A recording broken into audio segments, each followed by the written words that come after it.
Here we are, a couple of days out before the Soulection, the Sound of Tomorrow show. We have this guy in front of me. It was 7 months ago, I want to say, when we had our brother, our very own Monty Booker. We put out the white label, and there was a specific song on there called Colors, right? And that song, I think it was, I don't know, aside of the production, just something about your flow was just very, your double time flow, very poetic. It was just like, I never heard anything like this. And then I heard Oxygen. I saw something online when you did an acoustic joint. And then after that, I heard Menu. And I was like, yo, it's a wrap. We got my brother from St. Louis, Smino. What's up, man? What it do, bro? I'm good. I'm living well. Good? Cannot complain, man. What brings you out here to Los Angeles? Man, we just came out here, played this crazy show, BLK JUPTR, LA. Sold out, man. It was real crazy. Best show of my life, personally, man. Yeah, definitely life-changing. Yeah, so you said great, BLK JUPTR. Tell the people, what is BLK JUPTR? BLK JUPTR is a EP that I released, actually re-released recently on June 3rd. It's one of my favorite things I ever made, period. It's just really like about just me really gaining perspective, and I learned a lot about just how I felt about things, like while I was making this, you know what I'm saying? Just how I felt about just being a, black dude, in a city like St. Louis where, you know what I'm saying, it's real segregated, just straight black, white borderline. So it was resting heavily on that. Also, a lot of fun vibes on there too. I was on dad duties, but my some of the crew from Soulection was able to attend, and I think it was Jacqueline. She had said that she's been, we go to a lot of shows, we tour a lot, and she says she hasn't been to a show with that type of energy and that type of positivity, and why, because as we get deeper and deeper in this, it's easy to kind of lose track of where we started. And she said that you gave out an energy and a vibe that reminded her of why we're doing this and why we should continue, because people like yourself kind of brought back that energy and brought back like a bit of a feeling, you know what I'm saying? Yeah, man. And we have the show coming up at the Echoplex, and you're gonna be coming out with Monty Booker. Yo, what can we expect for that? Man, a whole bunch of energy, man. You know what I'm saying? A bunch of St. Louis on that stage. You know what I'm saying? It's gonna be real St. Louis and Cali. But a lot of fun, a lot of bouncy ass Monty beats, you know what I'm saying? Yeah. How long have you known Monty Booker? I know Monty about 2 years now, man. 2 years? Yeah. It's crazy because who was I talking to? It feels like you guys have known each other since you guys were childhood. I met him like 3 necks ago. Okay, you know what I'm saying? 3 necks ago. Yeah. Actually, let's talk about because you're from the Lou. Let's talk about the slang out there. Like, so what's going on? I've been trying to catch on to. Let me see. I could teach you something. So if somebody if somebody tripping, like somebody be like, yeah, Jay-Z a terrible rapper. You be like, boy, you soup. Soup. When you soup, you like sadly misconstrued. Like you got everything all wrong. So you soup? How you spell soup, that? Like soup, Campbell's chicken noodle soup.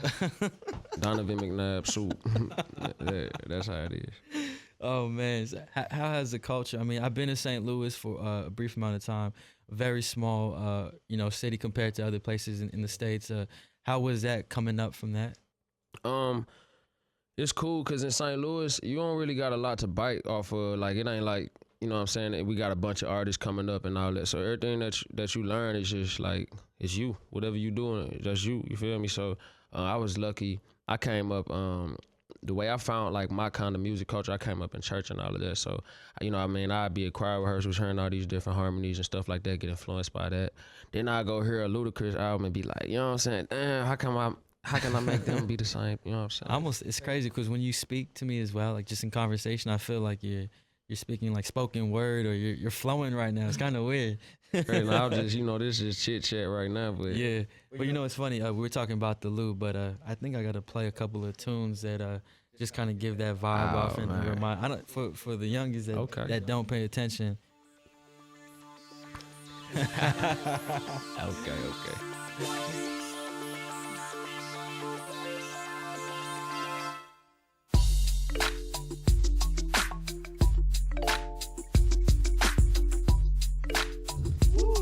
Hey man, listen, bro. It'll be 100 girls right now with red hair hitting the mono.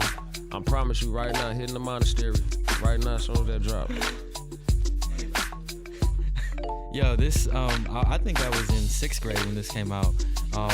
And Nally, what kind of impact? Because there hasn't really been anybody that's came out of the Lou, and your sound is so different. I mean, Monty's, you and him, he's like your in-house producer. Your sound is different from this, but what kind of influence did Nally have on you? Man, Nelly just made me want to be just the most sauced up dude. You know what I'm saying? Like, I'm like, if I'm gonna be a rapper, I'm from St. Louis, and Nelly did it. You know what I'm saying? You gotta have that sauce. Nelly had that sauce. You know how many girls Nelly had, bro? Nelly done had hit some of everybody girl, bro. Like, for real.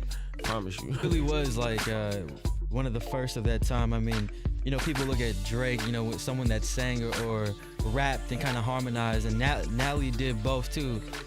I'm telling you, he was hitting them harmonies, bro. Only thing he did.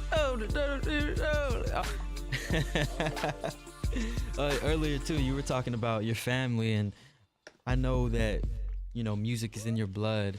Do you play instruments as well? Yeah.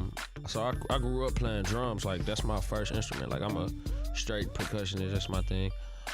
My dad, he played keys, so I kind of can play piano a tad, but don't quote me on that. You know what I'm saying? Do you still get down? Yeah, I just was playing the drums yesterday. What about in terms of producing, in terms of your vocals, do you produce as well? Man, you know what's crazy? When you got Monty Booker around, like, it's real intimidating to make beats. Like, I be like, I want to make my little beat. I'm gonna show Monty this beat. Nah, I ain't gonna show him. He'll play a beat. You just be like, it's crazy, right? All right, I'm just keep rapping. It's cool. Yeah. How did you discover? So you guys met. What do you think about the whole SoundCloud culture and just this oversaturation of music coming out? How do you separate yourself from everybody right now? Man, I just never pay attention to what's going on around me, like what the next person doing. I just do my thing, you know what I'm saying? I don't necessarily try to separate. I just do me and try to stay involved in what's going on more than separate, really. I feel you on that. Zero fatigue. Let's talk about the crew and just who's a part of it, and what does Zero Fatigue mean to you? Cool, so we got Zero Gang. We got Zero Gang J2. J2 ain't shit. We got John Doe. We got a little lady named Raven Lene. Hey. Love Raven. We got a big fella named Monty Booker. Fat boy scientist. Yeah, definitely. FNS. Who else we got in Zero Gang? Of course, we got engineers. L10. L10 just missed a whole lot of stuff on that coloring book, that chant stuff. Yeah, he real cold. He makes all my stuff. He super dope. Chris Classic. He owned Classic Studios in Chicago, a cultural staple in the Midwest in Chicago. Period. Everybody that makes music in Chicago, if you cool in Chicago, anything, you know Classic Studios. So okay. Well, let's talk more about that, but let's get into a quick musical break. Could we play something from Zero Fatigue? What's a song of choice to represent the crew that you would play right now? A song of choice to represent the gang. I say play Baby by Raven Lene. Baby by Raven Lene. And Monty Booker. And Monty Booker, all right? Yeah. Right here with Smino on Soulection Radio, Beats 1. Keep it locked. You just heard Gina by Monty Booker, and J2 ain't ish. Right? And then ain't shish kebab. And then the song before that was again by the young goddess Raven Lene. That was Baby. And I'm a big fan too of the song May as well. That's because it's crazy how important a beat is. I could listen to a song within the first 0.5, within 2 seconds, I already have an opinion on if I want to keep on listening or not. And when I listen to that song, or when I listen to just, like you said, Monty's production, I just know off top, like, yo, I don't even have to second guess this, And he has his own sound. What made you move out to Chicago from St. Louis? Man, I was just in a real just messed up little sitio in St. Louis at the moment, you know what I mean? And there wasn't really nothing there for me, so I had like a little, I had a homie in Chicago. Well, he was a homie, but he just was like, yeah, come through. I got this, studio. I got this crib. You can come through live with me, da-da-da-da-da. So, I said I moved to Chicago. Dude only had a little real small studio room, like a small room, and I was sleeping in the booth for like a while. So I just wanted to get up out that situation, and I felt anything better, you know what I'm saying, than what I was doing. So then on top of that, the music scene in Chicago, bro, like, it's raw. It's like an artist community. Like, I ain't never been around a bunch of artists that's like young, upcoming, raw, and can be in the same studio together and just do stuff. So you were talking about the people who've been inside of classics, and Chris is also your manager, and I think that's amazing how you keep it in house and someone you trust. How important that is to have someone that leads you. And he's been around a lot of artists, a lot just around the game, so he kind of direct you in the right way. In terms of the people who passed through, what did you pick off from people going through Classic Studios? I say I seen a bunch of people go through Classic Studios and actually go somewhere like bigger than there. You know what I'm saying? And like make it somewhere further than that. And like one thing I always picked up was just like I could do that. Like, you know what I'm saying? I could do it too. Like they came here, recorded their stuff. You know what I'm saying? Use the same engineers and all of that stuff that we use. I could do that too, and that was, you know, inspiration. And in terms of Chicago, because there's so many great people coming out of that city right now. Who's really moving you right now from the city? That I like in Chicago? Yeah, outside of your crew. Outside of Zero, I really like Saba. I really like Saba, man. He's super cold. Like, I'm talking about, and this dude named Felix, man. I'm gonna tell y'all gonna find out about Felix. Rapper bro. or singer? Nah. Singer, but he's a musician. He plays bass. He actually plays bass for me as well, Oh, wow. live. But man, I'm talking about amazing dude, musician, writer, anything, everything. He's music. Like, As you've progressed in the recent months, but especially, you know, I know you just got back from Europe. How is it, you know, with people back home? Are they supportive, or do people feel you've changed? And how do you kind of select who is really about it, and who's not just pumping out of the, you know, the woodworks? Man, can't nobody ever tell me I changed, because for one, I never really like rocked with a bunch of people. So like, but I think, so right now back home, it's all love for real to me. It's, you know, of course, there's gonna be one or two people that just don't feel the wave. You know what I'm saying? They won't let themselves. But you know, other than that, it's all love. St. Louis, I love St. Louis. St. Louis love me back. It's all good. Yeah. And even taking it back, how did the, you know, back a couple of years ago, the Mike Brown situation, how did that have an effect on you and the city? Man, all right, so one of my friends, his name Reyes, he from St. Louis. He throws this amazing event called Vibes every year in St. Louis. I'm talking about cracking, like one of the only things that really be cracking actually. But anyway, it's a grand arts festival, and we had like real crazy night. We performed. It was so cracking and all of that. This is the night before Mike Brown was killed. So, you know, of course, you've been to shows, played shows before. It's raw waking up the next morning, seeing what people tweeting and all of that. So we woke up the next morning, and one of the little homies, he was actually the first person to take a picture of Mike Brown laying in the street. So he posted that picture, and like we all follow him anyway. So it ain't like, it's like crazy, just like, whoa, you know what I'm saying? It's right on Canfield, right around the corner off West Florissant. And it was like a candlelight vigil that same day, that same night for him, and we all went there. And I literally seen the girl who threw the first brick at the cop car at the window. I was standing right next to her. So all of that, it kind of brought like, it brought like kids tighter to each other, closer to each other. You know what I'm saying? Like, it was real beautiful. I ain't never seen the city on one accord like that, except when we won the World Series, and it felt like that, but it was just like mournful. It's like a movement. Like there's a moment of clarity going on. But out of that, it's been a lot of cool stuff happening in the city, like people coming together, doing cool things, trying to do better. Like, you know what I mean? So I don't know. It was just crazy. Well, you know, we're both in the same field, and you know, there's a lot of interesting, a lot of depressing and negative things going on in the world, and it's crazy because we're entertainers. You know, we perform, we do what we love, and you know, it's music related. And I feel at this time, you know, people need music more than ever right now, because it's like a sense of just it's a humble feeling, but it's just like something to go to take your mind off of what's going on. Like, how do you feel as well when you're playing it? And just, sometimes I don't think about it, but sometimes it's real. Like the things that's happening on in these venues and clubs, it could happen to any of us. So I don't take it for granted. You know what I'm saying? When we're out on the road. Yeah, I definitely, man. I was in the movie theater the other day with my friends, and I was just like, damn, y'all, they be straight shooting these up. Like, I'm sitting there thinking that the fact that crossed my mind, I'm like, that's crazy. So, you know what I'm saying? Of course, all of that stuff, like, it crossed my mind, man, and I just try to, like, turn that into something positive that I can express out of, and like let it drive me and make me more grateful for whatever moment I'm in. Yeah, that's real. Well, let's keep the music going. Let's keep it positive here on Soulection Radio, and we have Smino. And man, tell me, what's next for you? What's the goal? What's the motive right now?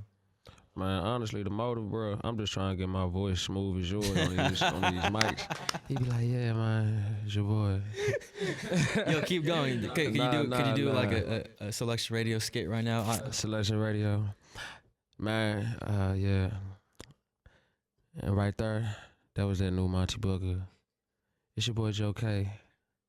And you on live with the realest niggas doing it. Alright. Yo, that's real. That's pretty accurate. But yeah, man, you gotta take my job. It'd be dope to have you host a show one day. Next time you come in, when you got the project, just host a whole show and do like a St. Louis, version of it, Joe K style. I'm with but it. yeah, like so, you have two projects out. Yeah. So what's now? Are we expecting an LP or what's how you delivering the music? Bro, I ain't gonna lie. Like, me and that dude, Monty, bro, we been making the best music of our life, and we got probably 30 songs for a mixtape right now. But damn. yeah, it's all the mixtape's like at 90-something%. We just kind of like playing around trying to figure out like what can we be experimental with. I'm going on tour this year, but I don't think that's been announced yet. I don't think I'm supposed to say nothing yet. But I'm going on tour this fall. It's gonna be cracking. Coming to a city near you in America. And when you're recording, what's your process like? You write everything down and it's just off the top? Oh, I write stuff. I like to write. I really like to write. I take a lot of pride in writing. I have a story. Sango told me at Red Bull Studios that he was tripping out how you were able to jump because Monty was in one room and then Sango was laying something down and he said you were just hopping back and forth and you were talking about some like really, I don't know, whatever it is you were talking about, but the fact that you were able to put yourself in both themes or both, mind states and just kill it. He was tripping out because it's hard for artists to do. Man, I don't know. I got ADD, so like that's kind of like a thing too. I kind of smoke a lot of weed, so I could keep my ADD real, numbed down. But yeah, I can definitely be doing this and then do that like in 1 second. Yeah. But I don't know, that was a cool experience, man. Like Sango is a super producer, bro. Like I got this song with him, man. It's so crazy. Right. It's called Lemon Pond Goose. There's no way we could play that, huh? We can't get our hands on that? Really can't. I really wish I could play this song because it's like literally like, oh my God. Anyway, but like, yeah, it's, Sango, he do the like the island feel, and he just really kind of like, it's me and John Doe on the song. He really kind of just like coached us through how they would do it. Like, you know what I'm saying? Like, yo, nah, they do it like this. Y'all gotta say "I," not heart. You gotta say "I." I'm like, damn.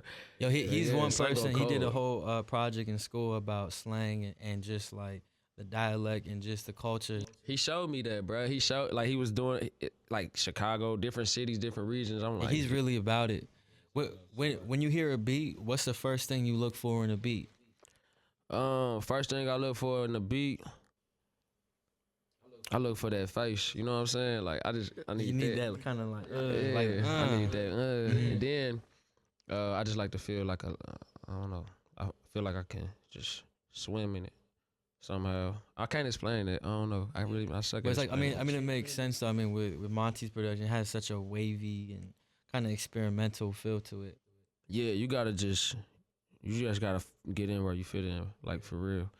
With Monty. So I've been noticing too that the artists who tend to be successful, when you look at the formula, is like everyone tends to have their own in-house or someone they trust and they go to and they just build that chemistry with over time. And even if there's a outside production coming in or other people, that right hand producer typically takes the beat or knows what you're looking for. You know what I mean? So I think you guys should keep going, man. I think you guys have a lot of potential to really kill it. And this is the first of many.